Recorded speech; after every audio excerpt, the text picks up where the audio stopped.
Bismillahirrahmanirrahim. Ya, ramai orang bertanya, ya, apa kata kalau orang tu dia selesa dengan keadaannya yang ada sekarang. Dia tak nak berubah. Dia kata, apa aku nak berubah? Aku dah okey apa? Pertamanya ialah kita dengan ikhlas, ya, istighfar banyak-banyak. Kita tulislah. Tulis 3 kekuatan kita, 3 kelemahan kita.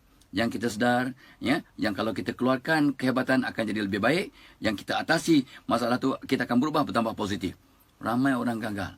Ramai orang dibagi 1 minit, ya, menulis apa kekuatan aku, ya. Dia terkebil. Apa kelemahan aku. Tapi saya kata, okey, bayangkan kawan rapat anda. Ingat, okey, tulis nama dia. Sekarang tulis dalam masa 1 minit. 3 kebaikannya, 3 kelemahannya. Tulis. Dalam masa 30 saat, semua dah siap. Tak sampai 1 minit. Siap semua. Kekuatan kawan saya, kelemahan kawan saya. Kenapa kita boleh buat untuk orang lain, tapi kita gagal untuk buat tentang untuk diri kita? Sebab mata kita sentiasa melihat keluar dan kita jarang menghisap diri, muhasabah diri. Okey, jadi saya nak bagi tips sikit saja. Ya, ada 3, 4, 5 cara bagaimana nak mengenal potensi diri kita yang sebenar, memberi nilai tambah kepada dunia dengan lebih berkesan.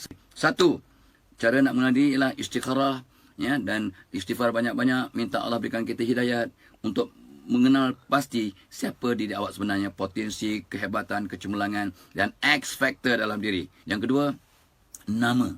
Nama kita dari Allah untuk bagi kita hint ataupun bayangan apa sebenarnya potensi kita yang sebenar.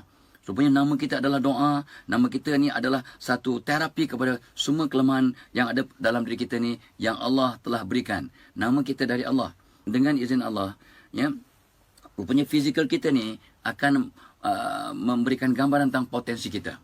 Hampir 95% anak-anak yang wajah ibunya akan ikut perangai ibunya, bakat ibunya, selera ibunya, potensi ibunya, ya, perangai dan amalan ibunya dan juga penyakit ibunya. Allah punya kuasa. Ketiganya ialah, itulah. Ini boleh jadikan satu kontroversi, tapi ini sebagai satu panduan, ya. Bukan berkaitan dengan horoskop ke zodiak. Kita ada kena mana. Ikut kajian saya, tarikh lahir kita mencerminkan peribadi. Sebab kedudukan matahari, bulan, bintang waktu kita lahir mempengaruhi perangai kita. Di mana keadaan bulan, bintang, matahari semasa kita lahir? Sebenarnya orang yang bulan ganjil sering suka mengganjilkan diri. Orang bulan genap lebih ekstrovert, mudah campur orang. Umumnya betul.